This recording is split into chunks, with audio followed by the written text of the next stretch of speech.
Hello viewers, yes, I promised I'd be back with a video covering the subscriber questions from my recent Crisis of Conscience giveaway.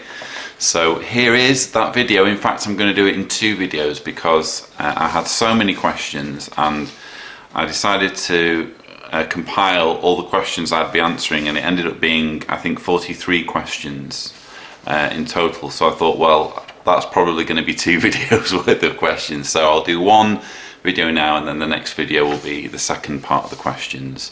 So without further ado, let's get on with answering your questions.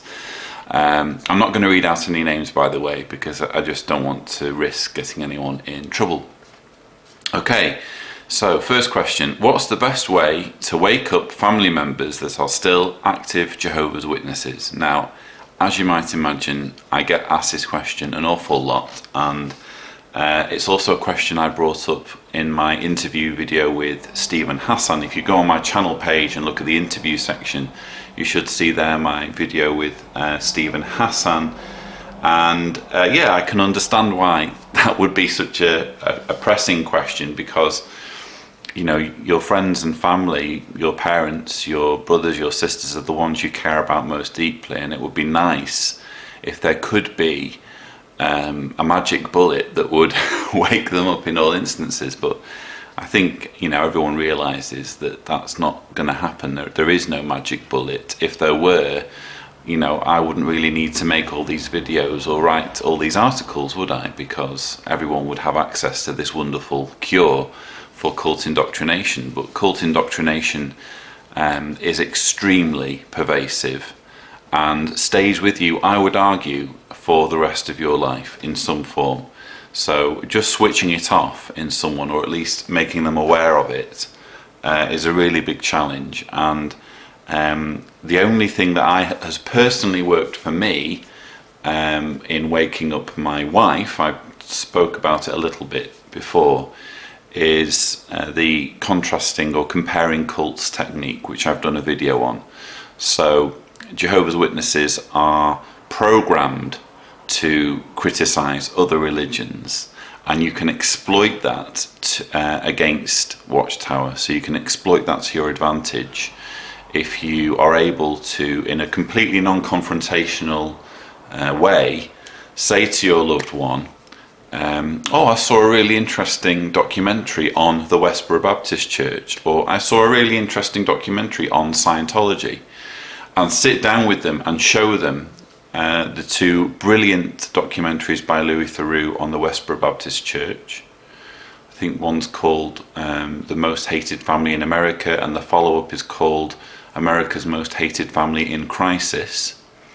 Another brilliant documentary you can show them is Going Clear by Alex Gibney, multi-Emmy award-winning documentary if I'm not mistaken. So that's a fantastic one to show.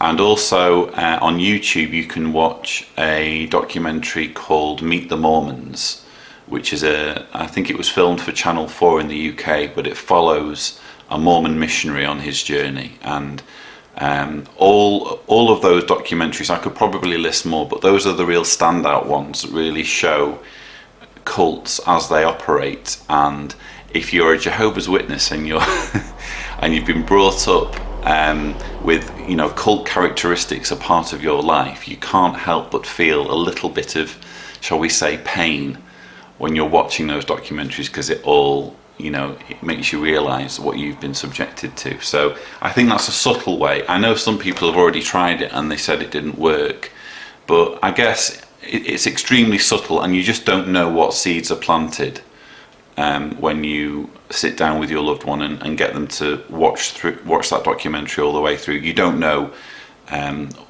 what effect it will have on them that maybe won't manifest itself for a long time in the future. So that's the only technique I'm currently plugging, but if I think of any more, I will let you all know. Next question: if you were still a JW in good standing, what would you do to cause maximum chaos within the organisation? I love this question because I remember when I first woke up, and that's one thing that I was trying to think of. You know, how would a JW cause real chaos? And because I can remember going to my dad's MTS graduation, at an assembly hall as an awakened JW. And I was sat there in the audience kind of strategizing in a way, what could I possibly do to wake up people who are around me using this situation that I'm in now. And I think the simple answer is that there is nothing that you can really do in terms of speaking up and saying stuff and trying to present or trying to ambush people with information, because that's not, unfortunately, how you get through to someone who is indoctrinated. Any attempts to impose your information on a cult victim will just immediately raise the barriers, and you end up isolating yourself even more. So I think the only real way, I think, my personal opinion, that someone who is a JW can work against Watchtower from their position, and I've noticed that there are already elders on social media, elders and ministerial servants, and people who are inside the organisation doing this, and that is to feed information out. So especially if you're an elder, it's to leak out letters, leak out what you get told by your circuit overseers. Try and keep the flow of information coming out of Watchtower, because the more information activists like myself are able to get our hands on, the more we're able to report on what's going on. So that's all I would say, really. And I've also had help from Jehovah's Witnesses who are on their way out in trying to get hold of some items for my collection. So that's all I would say, really. I don't think there is a way that you can exploit meetings or assemblies effectively to sow seeds, but maybe I'm wrong. Maybe there is a way that you can say some subtle things that's probably worth thinking about. Next question. What has been your greatest achievement since leaving the Jehovah's Witnesses? Do you attribute this success to having left this cult? Well, my greatest achievement has been the birth of my daughter, Jessica. That will always be my greatest achievement. I guess unless I have another child, but what would happen then? But I suppose in terms of my activism work, I don't really think about it in terms of any one achievement. I just consider anyone who's able to wake up from their indoctrination as an achievement, because when I set out to do my work, it was saying to myself, well, if I can wake up one person as a result of doing my activism, it's a job well done. And I think I've woken up more than one. And as I said in my last video, it's double the pleasure when I end up indirectly waking up a child. In other words, a child's parent gets woken up through my activism, and then as a result of that, they never end up being brought up as a Jehovah's Witness, because then you're sparing them any regrets whatsoever. They just will never have Jehovah's Witnesses have any serious foothold in their life. So that's really, that's what I get a real buzz from. The next part of that question, do you attribute this success to having left this cult? I think that once you've been in the cult, you're obviously at an advantage when it comes to doing your activism work. You're able to write with a little bit more knowledge and a little bit more authority, and I certainly think that my various roles and experiences within the organisation have been a really useful tool in helping me with my work. So yes. Next question. Why should someone who's been awake and out of the cult so long still need to read Crisis of Conscience? I feel there is a lot to gain from it, but I'm curious what you'd say. Well, I have touched on this in previous videos. I think there is this phenomenon of ex-witnesses who just know it's wrong, just know it's not true, and decide to quote unquote move on with their lives without doing any research and just trying to put it all behind them. And my argument as regards this is that it kind of overlooks how pervasive cult indoctrination is. If you've been in a cult and taken it remotely seriously for any period of time, let's say of over a few months, say you've been in it for years and years, just saying, well, that no longer matters to me, I'm completely cured, I can completely leave it behind, just telling yourself that doesn't make it so. It really does stick with you, stick on your psyche, affect your behaviour, affect your decisions, affect your relationships even. And the only cure that I'm aware of to managing this kind of alter ego that you're left with, in my own case, I refer to it as J.W. Lloyd. I feel as though I have this alter ego of J.W. Lloyd that I'm constantly, not battling, but having to reconcile. And he's getting quieter and quieter as the years go by, but he's still there, you know. And I think the only cure for banishing the fear and the paranoia and the doubts and the, oh, what if I'm making a terrible decision? What if I'm going to die at Armageddon? The only cure for that is the 3 R's: research, research, research. Research is what helps you to deal with these inner demons when they appear. When you find yourself doubting your decision to leave the Witnesses, it's only by kind of sitting yourself down and reminding yourself of the reasons why it isn't God's one true organisation. That's the only real thing, I think, that helps you to do it, by availing yourself of resources that unequivocally answer the argument about whether Jehovah's Witnesses are God's true organisation or not. And crisis of conscience, I think, is probably the best resource, followed closely by JW Facts in terms of showing the organisation as it is. And the good thing about crisis of conscience, or the thing that makes it so unique, is that it can never be replicated.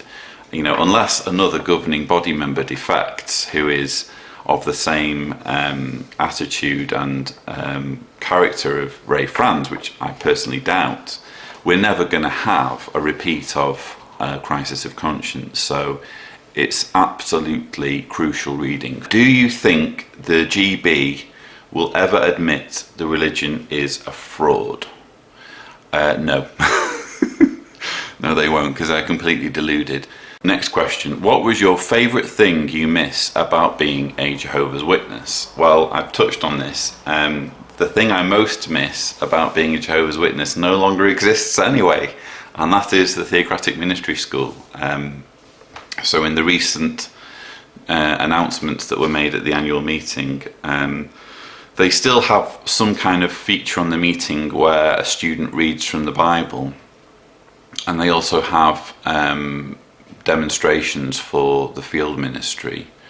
But that is nothing like the Theocratic Ministry School that I was raised with, and that I credit with giving me at least some transferable skills. So it gave me some tools that I could use after I'd left the organisation. And so yeah, the Theocratic Ministry School was good, but even Jehovah's Witnesses can't have that anymore because it's been stripped from the meeting schedule. So I really would struggle now to find anything positive about Jehovah's Witnesses that is still available to Jehovah's Witnesses that you can't find anywhere else. Next question. Why the demon hand in Revelation is Grand Climax, 1988, page 52. I have Revelation, its Grand Climax at hand. I've got both the 1988 version and the 2006 revision, the revised version, and this is the 1988 hardcover version.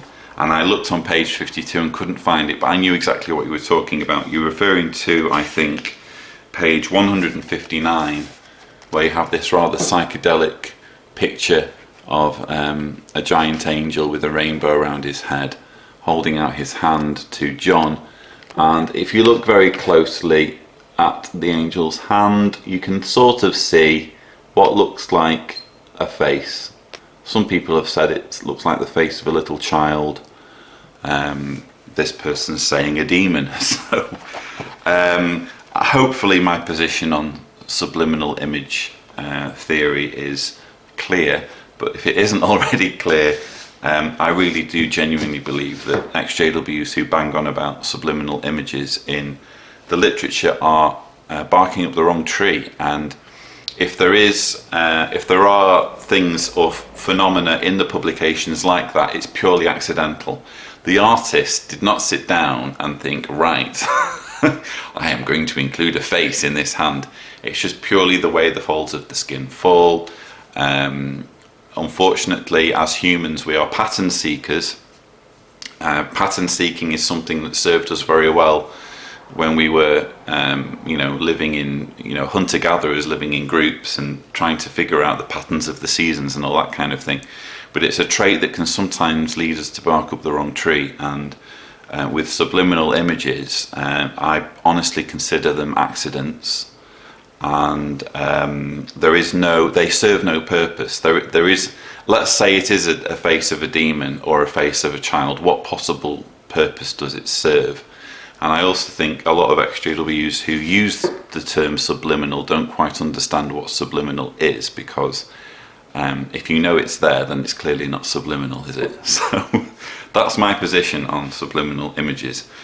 The next question: the camaraderie within the congregation is something I have not been able to replicate since lapsing.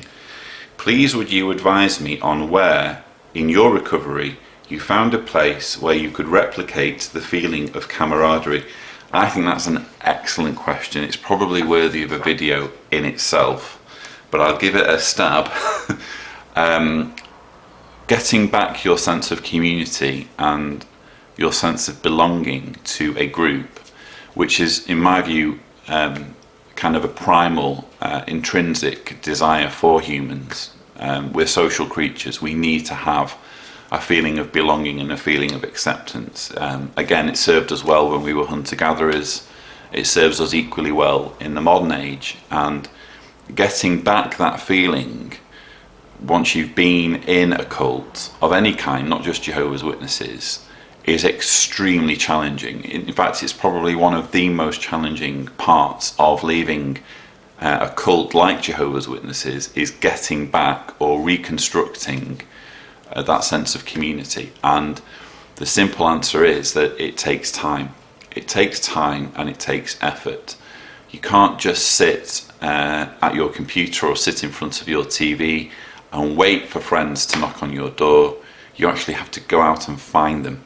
And that's been my experience. And it's been probably a little bit easier for me to find friends because I'm making videos all the time and articles. And if anything, I'm too busy to respond to all of the opportunities for friendship that get thrown my way, which actually causes me feelings of guilt. But it's been quite easy. Well, I say easy. It was still challenging for me, because just because someone's an XJW and likes your stuff doesn't make them perfect friend material. So it has taken me a while, but I do feel as though I have like a core of friends who are my community, who have my back, I have their back, and it's a really, really precious thing for any human to have. And so the simple answer is you can have it. It just might take a bit of time. It might take time, for example, on Facebook, reaching out to other XJWs, trying to find which XJWs live in your area, and maybe a little bit of trial and error, finding out whether you're compatible with them, shall we say. But it is possible and definitely worthwhile, because once you get that sense of community back, you really are then, I think, moving on from your cult experience. Next question: how to handle or act when running into an active JW from your former Kingdom Hall? I have been in this situation actually, because obviously everyone in my local congregation here in Croatia know that I am, disassociated and apostate. And I do run into them. It's just inevitable. When you go into town to go to the shops or to do whatever, you'll see them. They're there. I mean, there's a congregation's worth of people at any given time in my local town. So I'm going to bump into one of them. And I think my personal way of dealing with it, which everyone will have their own way, but my personal way is to smile and to be friendly the first time, or maybe the first couple of times. But if they absolutely insist on scowling at you, or completely blanking you, deliberately trying to pretend you're not there, do the same to them, you know. Don't be, whatever you do, don't be nasty to them, don't be confrontational with them. But if they are going to pretend that you don't exist, then you're under no obligation to still be nice to them. So that's the way I handle it personally, is to be friendly and give them the opportunity to be friendly. And actually doing that has worked on at least 2 individuals I can think of, who I'm obviously not going to name or describe in any way, but there are at least 2 individuals in my local congregation who are nice to me and have even spoken to me. So obviously not at length, but it does work in some cases when you're friendly to people, because shunning, in my view, is not a natural thing, and not everyone is is able to do it. Which belief is Watchtower most likely to change next, excluding generations? Honestly, it's anyone's guess. They're changing beliefs all the time. I watched recently on JW Broadcasting, they changed their understanding of how long the organisation had been captive to Babylon the Great for. So what was the period that they were captive to Babylon the Great? And it used to be that Jehovah's Witnesses went into captivity in Babylon the Great, I think in 1918, and emerged in 1919 when Rutherford and his associates came out of Atlanta Penitentiary. And that was the understanding, and it's now changed so that Christianity in general went into captivity to Babylon the Great after the last of the apostles died, around 100 CE, and emerged from captivity in 1919, when by the time Jesus had cleansed Jehovah's organisation, which sounds absolutely ridiculous because it's suggesting that true worship started with Jesus around, let's say, 30 AD, and within only 70 years was being punished with this disproportionately long period of captivity, so that it could be let off the hook 1,900 years later or something like that. So absolutely crazy teaching, but that just highlights for me how the teachings are changing constantly. Not all of the changes you will actually even pick up on, because they're just not interesting. Like that one I've just mentioned isn't really that interesting unless you're a proper Watchtower geek like I am. But I think a lot of people have talked about the teaching of the 144,000 that being on dodgy ground, and because obviously every year the number of memorial partakers has been going up and up and up. So maybe they'll scrap that teaching and say, yes, it is a figurative number. I doubt it personally, because they've kind of pinned themselves to it in a few recent publications, and it just would be a very big U-turn if they were to ditch it all of a sudden.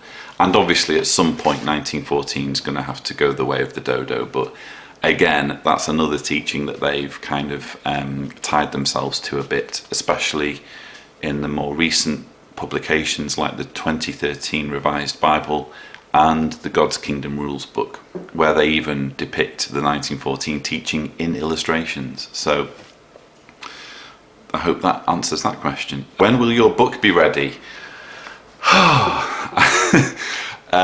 I was really hoping that I would be able to release it at the end of 2015, which we're now approaching, and I've basically been really set back by a number of things, most notably trying to get the building work on my apartment finished, which I now more or less have managed to do. I've decided to get back to writing it on the 1st of January and hammer it for about a month, and hopefully I can get it finished in a month or so. And then once it's finished, there'll be a lengthy period of editing and trying to get it into book format and sort out all the formatting and what have you, and proofreading. And I'll also, during that period, make a final attempt at finding a publisher. And if I don't find a publisher, then I'll self-publish, but it will probably be, you're probably looking at around summertime 2016 for it to be out, based on what I've just said. But you know, it's impossible to make a firm promise, but I am honestly working as hard as I can on getting it done, because it's really important to me. Next question: if you could have 5 minutes with Tony Morris, what topic would be your main focus? I have already tried talking to Tony Morris. I managed to have just less than a minute with him, and it didn't go too well, if I'm going to be honest. But I suppose if I could have him as a captive audience for 5 minutes, I would obviously talk to him about shunning and child abuse and higher education and blood. I'd try and get as many subjects in as possible, but I'm sure he would not enjoy the conversation, and I doubt he would have much to say to me, if I'm being completely realistic. But yeah, I have thought about, you know, that sort of scenario before, and it's something I would enjoy even if he didn't. Next question: I would like to know more about how your activity is being organised. Is that your private activity only, or are there other people involved? Well, that's a good question. It's mostly my activity, but I am trying to make it more of a team activity, and I've made quite a bit of progress in that regard, especially with JW Survey, where we now have a team of writers. And in fact, we've had a team of writers on JW Survey for quite some time now, but the mistake we made was to say, well, when you feel like writing an article, just, you know, send it through. And of course, when you have that kind of arrangement, you're not really incentivizing people to write. You know, usually people will write if they feel as though their work is being expected. And we changed that recently, and we now have what's called the Friday column, where every Friday a different writer will broach a new subject, and that's been working really well. And what you end up with is a kaleidoscope of different perspectives and opinions, which I think is fantastic, because if it's just me writing, then it's just going to be my viewpoint and my opinion. But just my viewpoint and my opinion isn't necessarily representative of all viewpoints and opinions that could conceivably come out of the XJW movement. So it's really useful to have, you know, good writers who are alternating between articles, and that's working really well. In terms of my videos, that's a one-man show. It's just me. I do the filming and the editing, and if necessary, the script writing for it. But I also should mention that I obviously have people behind the scenes who are supportive. I'm able to justify spending more time on my activism work when I get the donations through, which I'm going to discuss a little bit on the next question, which is related. But it does help because I obviously have a family to care for. I can't just abandon them to do my activism work. As much as I care about my activism work, I need to think about my family first and foremost. And it's much easier for me to justify spending time doing videos and writing articles when you know, I can justify it financially. So, but this is actually touched on in the next question. I've watched all of your Q&As, so most questions have already been answered. I was wondering, however, how much of your time as a percentage does JW Survey take right now, both the site and the YouTube channel? Has that figure increased or decreased over the years? And what trend do you envision for the foreseeable future? Okay, so that's the first of a few different questions, so I'll just pause there. In terms of time, it really does depend on what's going on in a given month. So, for example, this month I'm having quite a quiet month with my translation business, which frees me up to do more activism work. But if it's a month where Deanna and I have lots of translation work, then it's all hands to the pump, and the activism work goes on the back burner a little bit. And it's a similar case with, if I have to do building work. You'll notice recently I've been making less videos because I've been focusing on my building work and getting my apartment to a reasonable standard, given the fact that we have a young child. So it really does vary from month to month. But just to give you some indication, usually an article will take me, let's say, a morning or an afternoon to write, unless it's maybe a 3,000 odd word epic, in which it might take me a couple of days, especially if there's research required. The JW broadcasting videos are a huge drain on time. If it's a 1 to 2 hour video, it can take 2 to 3 days for me to put together, because there's watching the video the first time, there's watching it the second time to try and find which parts I want to talk about. There's then downloading just those segments, so I have the segments in order, so I can just watch them and immediately reply to them. Then I do the filming and film myself replying to those segments. Then there's the editing, so there's putting my replies and the segments together. Then there is the uploading. Sometimes it takes a while, especially if it's a long video, to even publish it. So sometimes I have to sew 2 large chunks of it together. And then there's obviously uploading it, and here in Croatia we're not blessed with the fastest of internet, so that can take a while. So usually, once you add up the whole process from start to finish, it usually takes between 2 or 3 days. So that gives you some indication of the amount of time that my activism takes. Next question. You had a video a few months ago saying you went into a YouTube partnership deal. How's that been working out for you? Quite well, actually. I haven't seen much of a difference in the advertising earnings, because the way it works is that they renegotiate the advertising so that the channel itself generates more income, but they obviously take a cut of that income. So I've been left with more or less what I had before, which is about $100 per month from the ads that appear at the bottom of the video, which some people have complained about. I mean, I don't quite understand why it's a problem, because the money that I get from advertising doesn't come from people watching the videos, it just comes from companies who advertise. And if you're a subscriber or you're someone watching the videos, all you need to do is click the advert off. That is all you need to do. And by doing that, I get a little bit of money, which adds up.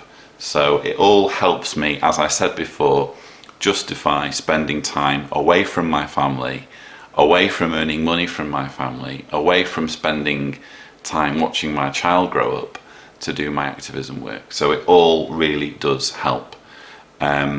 Next question. Is there a chance that YouTube combined with Patreon earnings would generate enough of a revenue stream at one point that you can eventually do this as a full-time job, or has that never been factored in as a possibility? I would love to do it as a full-time job. In a way it sort of already is, because I definitely get more job satisfaction from my activism work than I get from proofreading or translating something. But I'm not quite at that stage yet where I can just hand over all of the translation stuff to Deanna and say I am only doing activism. I'm just not at that stage yet. I hope that eventually, if my book does well, maybe I can then be a full-time activist. I don't know, but it all really does depend on how things go. But for those of you who oh no, that's it. The next question, which sort of ties in with the previous question. A few XJW are critical of you, stating you are into activism for money. I know that isn't the case, but what are your motivations to continue to be one of the top activists out there against the Watchtower? Well, thank you very much for the compliment. I'm in this for the sake of waking up Jehovah's Witnesses. That is why I got into activism. That remains my primary focus. I think when you first start out with activism, you're kind of doing it mostly for cathartic reasons. So in other words, by expressing yourself on YouTube or writing about your experience, you're in a way chasing your demons away, and it's a healing process. But I kind of got over that stage maybe after 2 years of doing activism work, so that now I don't personally feel that I'm healing when I do my activism work. I'm pretty much just doing my activism work to help wake people up. That is why I do it. And I'm not doing it for money, but I think anybody who says that you shouldn't earn money from doing activism work is in a way still manifesting part of their cult identity. This whole idea of, oh, well, you should do things for free. Ray Franz got money for writing Crisis of Conscience. Carl Olof Jonsson got money for writing Gentile Times Reconsidered. Stephen Hassan continues to get money for combating cult mind control. And there's also the Truth Be Told film. You know, not all pieces of activism should necessarily be for free. But the good news with my work is that if you read my articles or watch my videos, you'll never, ever, ever be asked for money. You can donate money if you want to, and it will be really appreciated and will help me to, as I say, justify the time to do my activism. But I will never put anyone under any compulsion or solicit money from my viewers, my readers and my subscribers. The videos and the articles I make will always be completely free of charge. The only thing that's going to change is when the book's out. Obviously the book will cost money, but the articles and the videos will always be indefinitely for free, and I think that that is more than fair.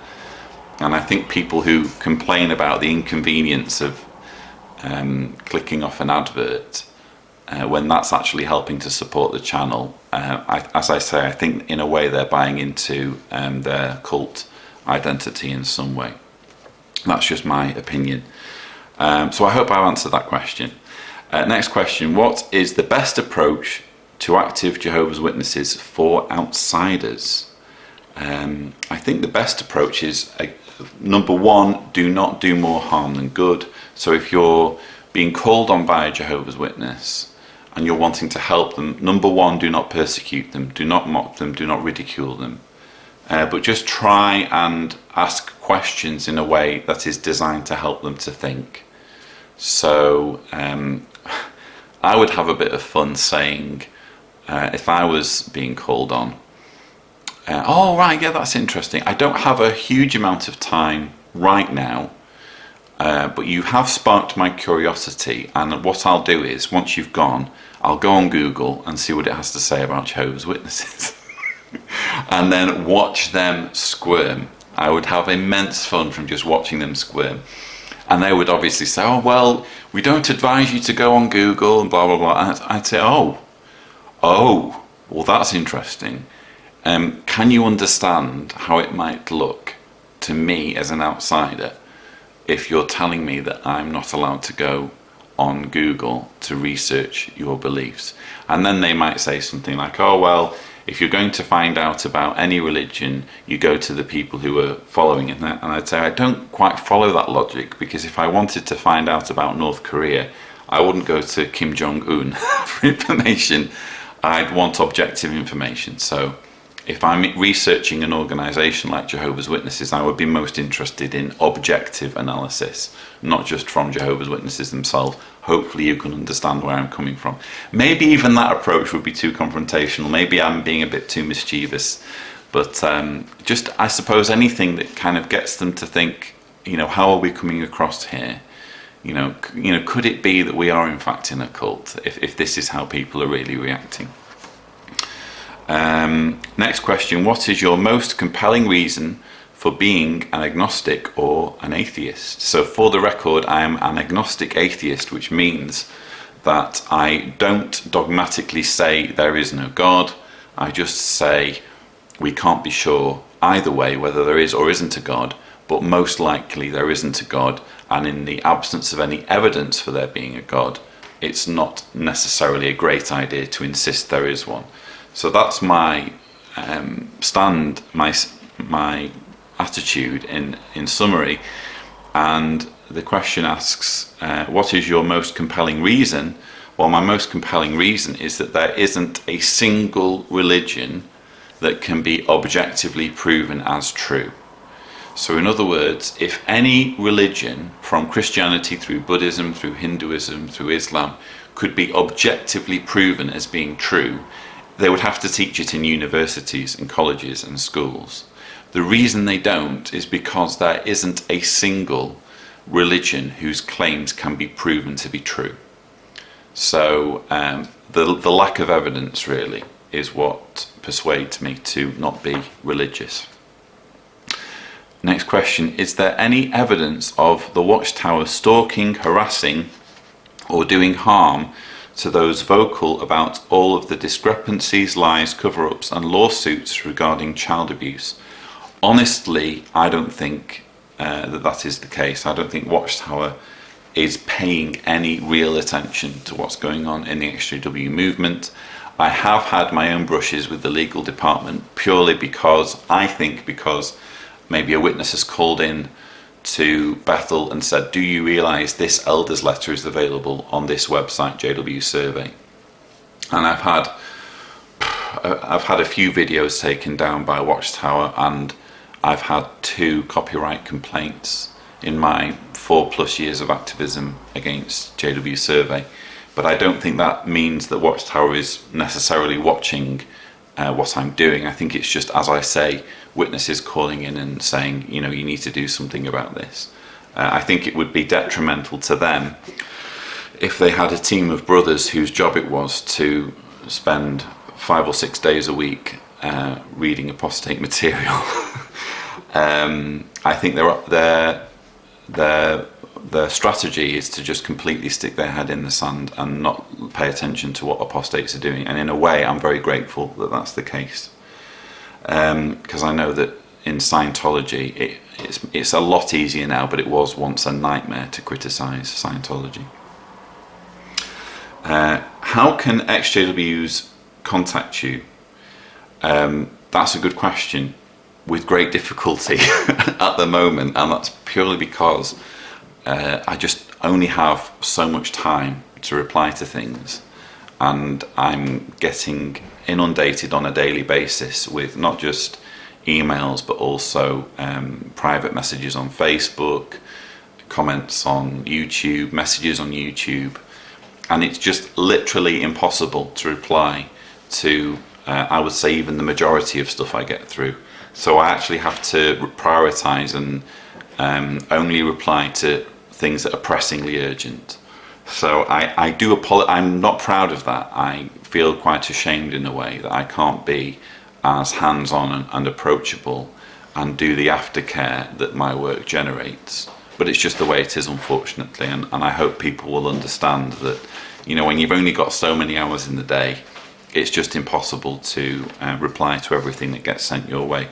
But if you do urgently need to get hold of me, I will try to reply. I guess that's the only answer I can give, and I can only apologise as well to those who do want to get through to me, just to compare notes and find me unapproachable. I'm not proud of it. I don't like it, but it's unfortunately just the way it is.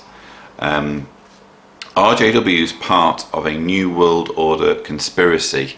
No.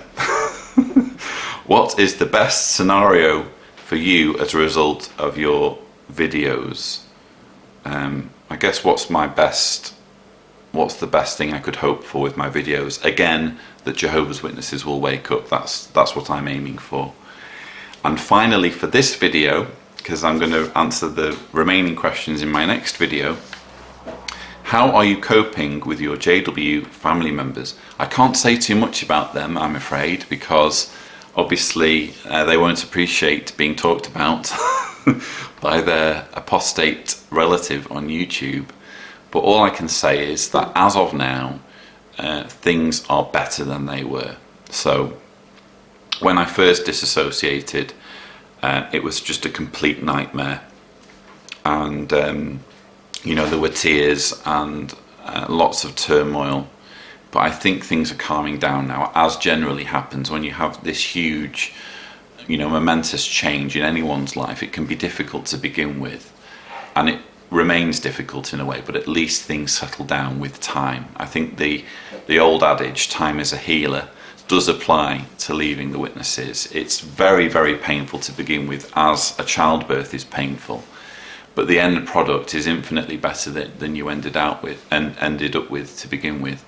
And in time, your relatives who are JWs get used to it. They just have to. They have to get used to it. The only question, of course, is shunning, but that's that's not something that I can control. So that hopefully answers all those questions. In my next video, I will answer the remaining few questions, and thank you for watching.